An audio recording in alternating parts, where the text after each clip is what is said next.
All right, what's up, guys and gals? This is Jason Ward from Ward's Way to Fitness. Today, I wanted to talk a little bit about why diets fail. All right, there are any number of different reasons, and the specific reason your diet might not be working for you may be different from what I'm going to talk about today. So, I can get into more detail. If you have questions, feel free to fire me off a message or leave a comment below. The number one thing that I want to talk about is the sustainability. So most people tend to choose diets that just are not sustainable. And there's any number of reasons why a diet might not be sustainable. So you need to be aware when you're making your selection of how to make this diet fit into what I'm doing in my life. Okay? So, one of the first points to make in terms of unsustainability, and it's probably the most common pitfall, is that you are not eating enough calories. So, a lot of people think that more is always better, and that is just not the case when it comes to dieting. I really firmly believe in a minimum effective dose response. So, you want to choose a calorie deficit that starts the process but doesn't like jump you way down the road. What you want to do is not back yourself into a corner, is essentially what you are trying to avoid by making smaller changes to the number of calories. Now, if you have a deadline and you need to hit that goal quickly, that changes how big of a deficit you may want to incorporate into your diet. But at the same time, you still don't want to go so low that you can't function. So calculating an appropriate number of calories for your maintenance and then taking 3 to 500 calories per day away from that is a great place to start. Then you can start making changes as your progress starts to slow. But if you jump immediately into, say, a 1,000 calorie deficit per day, you're doing a boatload of extra activity, cardio, weight training, all the whole nine out, like what most people do this time of year, because it is January right now. That is going to lead you to a point where what change can you make to continue to make progress once you stall? And you will stall. We always do. There is just no diet that will consistently work forever. Something's going to have to change at some point. Lower your calories, increase your activity, whatever you need to do to continue to make progress. But if you took your calories too low to start, the only thing you can do is continue to add more activity. Because you keep taking your calories lower, your body's just going to shut down processes that we call NEAT, or non-exercise activity thermogenesis. These are just things you do every day without really even thinking about them, like my hands moving while I talk. The lower your calories go, the less of those types of movements you'll tend to have. You'll probably want to spend more time sitting or laying down. You will move more slowly when you're moving from place to place. Your speech may even slow down. These are all factors that need to be considered. So if you take your calories too low and your activity too high too quickly, you will back yourself into a corner where your body will start fighting with you to try to conserve as much energy as it can in order to, well, make sure you don't die, basically. That's what your body's goal is. Okay, so too low on your calories, not a great idea. So the next one that I think is a big problem for a lot of people is too low on their protein. So the specific recommendations for protein vary widely. I think we're probably going to see some more research coming out that will indicate probably that higher intakes may be a little bit better. But for right now, most of the experts agree that around 1 gram per pound of body weight is a good place to start. Now, that if you're a large person, like you're very overweight, maybe way too much. So you might want to think about what your goal weight is and make that your target for your protein. So if your goal is to be 200 pounds, 200 grams of protein per day is probably a good place to start. If your protein is too low, then you're probably not going to feel very full. You're not going to be able to retain much of your muscle mass. The lower you take your protein, the more protein your body still requires protein for the activity that you're doing and to maintain any lean muscle mass you have. But it's also metabolically expensive. So it's one of the first things your body will start to catabolize if it needs to in order to obtain the protein for other functions in the body where it's needed.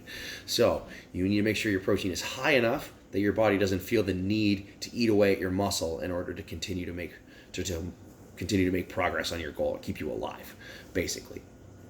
So like I said, 1 gram of protein per pound is a great place to start. And if you are a larger person, like 1 gram per pound of like target body weight's probably not a bad idea either. You could probably take that as high as 1.25 grams per pound for most people and still be in a reasonable amount of protein range. So the next point I want to make is, does it fit your lifestyle?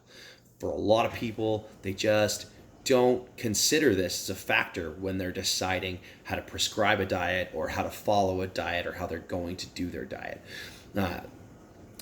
So basically what I'm talking about here is whether you can do intermittent fasting, you're going to eat 5 meals a day, whatever. It doesn't matter how you structure your meals. What's most important is going to be hitting the right calories and the right protein.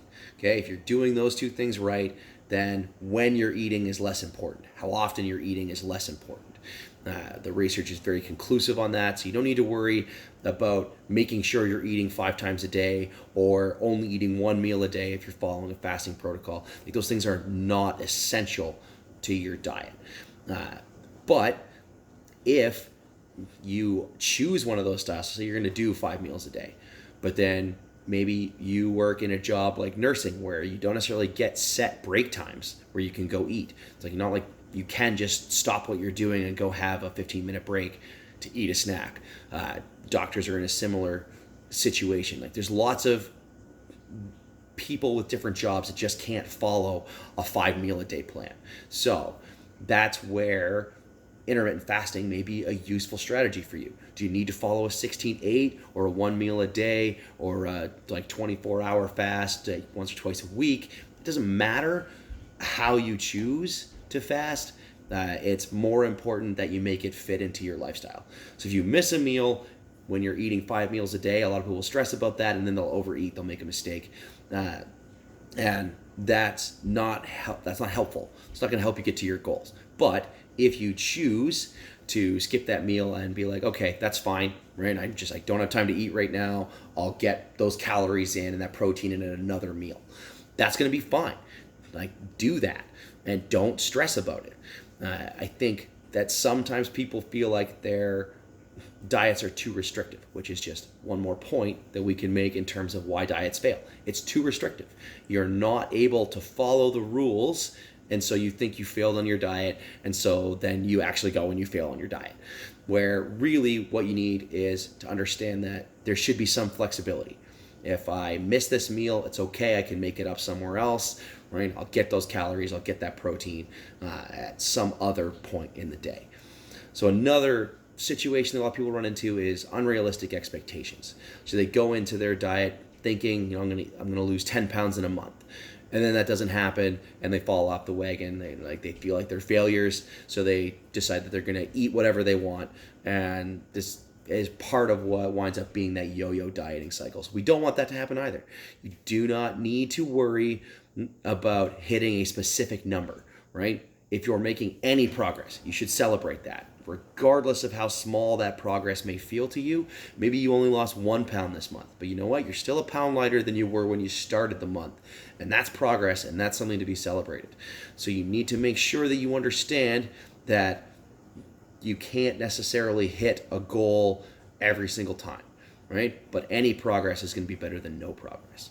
Setting realistic expectations for yourself, maybe setting like an audacious goal is great if it's still within reason. So like 10 pounds in a month is not unreasonable for some people, and you could probably do it. Will it be healthy? Maybe, maybe not. If you don't hit that goal, then you should not be as worried about that. Don't worry that you didn't hit your goal. You can continue to make progress. So as long as you're making progress, you are still ahead of where you were when you started. That's most important. So that leads me to not having an appropriate diet for your goal. All right. So if weight loss is your goal, you should choose a diet that reduces your calories, but doesn't do so in a drastic fashion. So you get enough protein. You want to try to make sure you're not feeling excessively hungry, right? So you want a diet that is sustainable, right? If you're hungry all the time, you're more likely to be thinking about food, and then you're more likely to go and buy something that you probably shouldn't eat, or sneak in some extra food somewhere. So making sure that you choose foods that are satiating. So generally speaking, that's protein and fats. Fiber can be very satiating as well. So if you're big on fibrous foods, you can eat those as well. Choosing the other part of the diet. Do I want to go with a high protein, low fat, or a high protein, high fat, or a balanced approach. It doesn't really matter which one you choose. The important thing is that you choose one, right, and you give it a chance. You can't give it a week. It's like, oh, it's not working. You need to give it 30 days, 3 months, right? Like, take some time and really test to see if this diet is going to work for you. That is probably one of the best pieces of advice you'll ever get. Like, do not give up after a week. You're not likely to see all the progress you want in 1 week anyway. You may have just one bad week where you didn't really make the changes that you needed to make. Maybe you need more time, right? 3 months is a pretty good window to test something out. If you haven't succeeded inside of those 3 months with the diet, it's probably not going to work. Now, if you have a larger goal, obviously, that you can't accomplish inside of 3 months, then the diet, doesn't matter what diet you choose, you won't be able to achieve it in that time frame. So don't have those expectations. But that goes back to my previous point of unrealistic expectations. So if longevity is your goal, fasting may be a great idea. If muscle building is your goal, then fasting is not a great idea, right? So you need to consider every aspect of your diet and how it relates to what your overall goal is. Choose one goal at a time, all right? You do not need to accomplish every single one of your goals at the same time, all right? We're not lacking for time, unless for some reason you are. I don't know what your life circumstances are. Perhaps there is some reason that you have a hard timeline that you need to work on much more quickly. But generally speaking, you will have more time to accomplish another goal down the road. So focus on one at a time. So if weight loss is your primary goal, maybe you'll be able to build some muscle while you do that. Maybe you won't. You should not try to do both. If you do one and the other happens, awesome. That's how I like to look at it. So I structure my training plans and my diet plans around whatever the primary goal is, and then the secondary goals we'll get to later, right? So if you want to be as strong as possible, then following a weight loss diet is probably not going to help you get there. Being in a deficit doesn't help you get strong. Being in a deficit doesn't help you build muscle. So if that's your goal, you can't do that. You need to be in a surplus. Your body needs calories in order to be able to build muscle. If it doesn't have those calories available, it could potentially use your body fat for that energy if you have enough. But that's not an optimal scenario, and it doesn't work every time for every person. So it's better to set the sights on one goal. So I'm going to lose this weight right now, then I'm going to focus on building some muscle after that. That is the best way to approach your goals. All right? So that's just a couple of the reasons why diets fail. If you guys enjoyed this content, please like, subscribe, hit the little bell notification so you can see future videos as I post them.